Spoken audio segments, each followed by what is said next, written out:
Welcome to the Alcohol Reset, the podcast that helps you reset your habits, health, and relationship with alcohol without judgment or extremes. If you're looking to cut back, take a break, or just understand how drinking can affect your body and mind, you're in the right place. Each episode brings you science-backed insights on neuroscience, nutrition, and habit change to help you feel better, sleep deeper, and take control on your terms. I'm Mike Hardenbrook, best-selling author, neuroscience enthusiast, and habit change expert. I've helped thousands through my book and podcast to rethink their drinking, and now I'm here to help you do the same. Let's get started. Hey everyone, and welcome back. I'm Mike Hardenbrook. Some of you might know me from my book, No Willpower Required, or maybe from my work founding Cloud9. But today I want to talk about something a bit more personal. Something that, well, I think it touches almost everyone. I want to talk about mornings, and not just any mornings. I'm talking about that very specific, heavy feeling, you know the one, waking up and realizing you have to recover before you can even start your day. So let me just ask you a question right off the bat. What if mornings didn't have to feel like recovery? I want you to really picture your standard morning, just for a second. Be honest with yourself. For so many of us, it's this whole production. You wake up, and the brain is just not online, it's buffering. Your body feels heavy, maybe a little sluggish, and you're lying there, and almost immediately you start replaying last night. Or you're just staring at the ceiling doing the math. And you know the math I'm talking about, right? How much coffee is it going to take to feel human today? Is this a 2-cup day? 3. We've just accepted this. We've normalized the idea that the morning is something to be survived. Feeling foggy, anxious, drained, unmotivated, or just, slightly off. We tell ourselves, oh, I'm not a morning person, or I'm just getting older. But I want to explore a different idea today, a different premise. What if the hardest part of drinking isn't the night out? What if the real cost is what you're paying the very next morning? And I'm not talking about those massive room-spitting hangovers. Those are obvious. I'm talking about something much more subtle. The middle ground. The couple glasses of wine with dinner. The 2 beers while watching the game. I just want to explore how mornings could feel. Easier. Lighter. Not perfect, not superhuman, just lighter. See, nobody drinks cause they want tomorrow to be harder. And you don't pour a glass of Cabernet thinking, man, I hope I feel awful at 8 a.m. You do it for connection, for relaxation. It's a ritual. But alcohol has this hidden cost. And this is the part that really tricks people up. The cost applies even if you aren't technically hungover, even if you only had 1 or 2. It quietly impacts your sleep quality, your mood, your stress hormones, your hydration. So if you've ever woken up and thought, why do I feel so off today? And then you remember, oh, right, I had a drink last night. I wish you know something. That feeling, it is not in your head. It is in your biology. And that is exactly what we're going to break down. Start with the biggest deception of them all, sleep. There's this huge misconception that alcohol helps you sleep. And to be fair, there's a tiny bit of truth to it. It does make you fall asleep faster. It's a sedative. It knocks you out. That part's real. But here's the trap. There is a huge difference between sedation and actual rest. It's the second half of the night where the bill really comes due. So your sleep has architecture. It has cycles. And one of the most important is REM sleep. Now, we joke about REM, the weird dreams. But biologically, REM is critical. It's your brain's emotional first aid kit.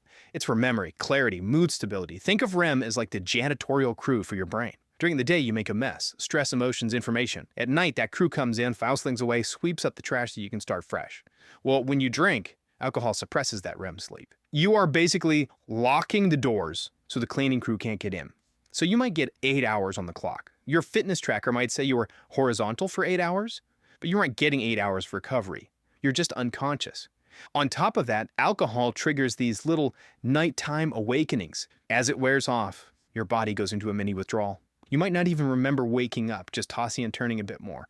But your brain knows. It's getting pulled out of those deep restorative cycles. So the result, you wake up, you see you slept for 8 hours, but you feel exhausted. That feeling of, I slept, but I didn't rest. That's it. That's the direct result. You skip the brain's entire maintenance cycle. And then there's your mood. This is a big one. Ever notice that the morning after, even with no headache, you just feel this weird dread? It's physical, right? A tight chest, racing thoughts, this low-grade anxiety. And we try to psychologize it. We think, oh, I shouldn't have said that, or why did I send that text? For most of us, it is not just regret. It is a chemical imbalance. There's actually a term for it now. You've probably heard it. Hangxiety. Let's get into the chemistry of it because it's fascinating. And it helps to know you're not just going crazy. Your brain has this delicate balance. On one side, you have calming chemicals, mainly one called GABA. GABA is like the brakes. It chills you out. On the other side, you have excitatory chemicals like glutamate. That's the gas pedal. When you drink, alcohol mimics GABA. It hits the brakes for you. That's why you feel relaxed. But your brain is smart. It's always trying to find balance, homeostasis. So while you're asleep and the alcohol wears off, your brain rebounds hard. It drops your natural GABA, it cuts the brakes, and it ramps up the glutamate. It floors the gas. So you literally wake up in a state of chemical anxiety. Your brain is vibrating at a higher frequency. On top of that, metabolizing alcohol releases cortisol, your main stress hormone.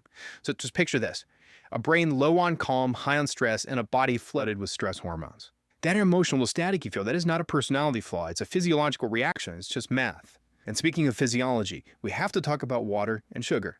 Everyone knows alcohol is a diuretic. It pulls water and electrolytes out. And we all know the advice: drink a glass of water between drinks. Great advice. But how many of us actually do it? The thing is, even mild dehydration, the kind you might not even register as thirst, has a huge impact on your brain. Your brain is mostly water.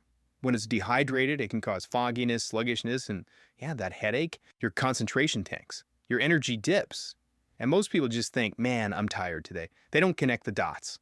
Then there's the blood sugar crash. This one is huge, and it's often overlooked. Your liver is supposed to maintain stable blood glucose. It's like a battery. But your liver sees alcohol as a toxin, a poison.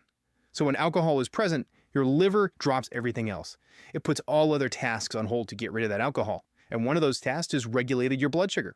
It just stops. This is why you wake up at 3 a.m., wide awake. That 3 a.m. jolt, that is often your blood sugar crashing. Your body panics, releases adrenaline to get your levels back up, and boom, you're staring at the clock. It's also why you might feel shaky in the morning, why you crave carbs and grease. Your body is screaming for quick energy. That vague, weird, can't get going feeling, that is literally a blood sugar dip. Now, I want to pivot a little bit. I'm talking about something that's really important to me, which is momentum. I truly believe that mornings are where your motivation for the entire day is born. Just think about the difference between waking up clear versus waking up foggy. When you wake up clear, you feel capable. You look at your to-do list and you think, okay, I can do this. You're proactive. But when you wake up foggy, you feel behind before you've even started. You're reactive. You're playing catch-up just to get back to zero. Alcohol steals that baseline drive, and it doesn't always do it with some big drama. It's usually just dullness. It takes the sharp edge off your ambition, the shine off your focus. And the trap here is that people start to believe this dullness is a personality trait. They start thinking, maybe I'm just losing my edge, or maybe I'm burned out. But so often, it is simply the rhythm of alcohol disrupting your biological recovery. You're just in a constant state of low-grade repair. So the big question: is there a solution? The good news is absolutely yes, and it happens faster than you'd think. The body is so resilient, it wants to recover. And when you take a break, even a small one, you notice it almost immediately. A few mornings without alcohol can lead to deeper sleep, easier waking, better moods, less brain fog. It's like the fog just lifts. But you can also support your body's recovery process. Alcohol depletes specific nutrients. If you put those back in, you give your body a fighting chance. There are two I really want to highlight here. First is vitamin B1, specifically a form called benfotiamine. Alcohol burns through B vitamins. B1 is essential for mental clarity and energy, that brain fog. A lack of B1 is often a big part of that. The second is NAC, or N-acetyl-L-cysteine. I know it's a mouthful, but NAC is a powerhouse. It supports something called glutathione, which is your body's master antioxidant. It's exactly what your liver uses to clear alcohol efficiently. You're basically giving your liver the tools it needs for the job. You can find these in our product Daily Restore, which is designed for people who are drinking more mindfully. But I want to be really clear here. This is not a get-out-of-jail-free card. It's not a magic pill. It's support. It's for the mornings you want to reclaim. It's about being proactive with your biology so you're not starting every day in a deficit. So as we wrap this up, I want to talk directly to you. Who is this really for? It's for the person who misses waking up clear. For the person who has noticed that even one drink throws them off now. It's for the person who values their energy more than they value that nightcap. If that sounds like you, please know this. You are not weak for feeling this way.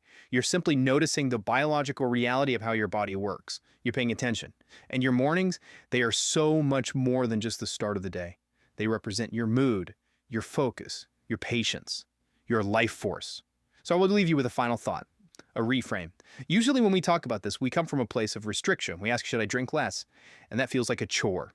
A punishment. I want you to shift that question. Shift it from restriction to abundance. Instead of asking what you should give up, ask yourself this: what would my life feel like if mornings were easier?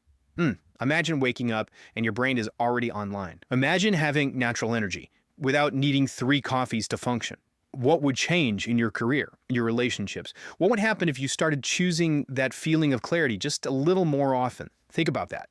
Next time you're debating that second drink, just ask yourself what you want your morning to look like, and maybe give yourself the gift of a clear one. I'm Mike Hardenbrook. Thanks for unpacking this with me today. I'll catch you next time. That's a wrap for today's episode. If you got something out of this, do me a quick favor, leave a rating and review on whatever podcast platform you're listening on. It helps keep the show going and would mean the world to me. Got ideas, comments, or questions? Shoot me an email at mike@trycloud9.com. I'd love to hear from you. And if you're looking for extra support, check out Cloud9, makers of Daily Restore, a once-a-day supplement to support your body from alcohol's effects, and Rise and Unwind AM/PM, a 24-hour combo to curb cravings, balance mood, and improve sleep when taking a break. Go to trycloud9.com and use the code PODCAST to save 15% on your next order. Thanks for listening, and I'll catch you next time.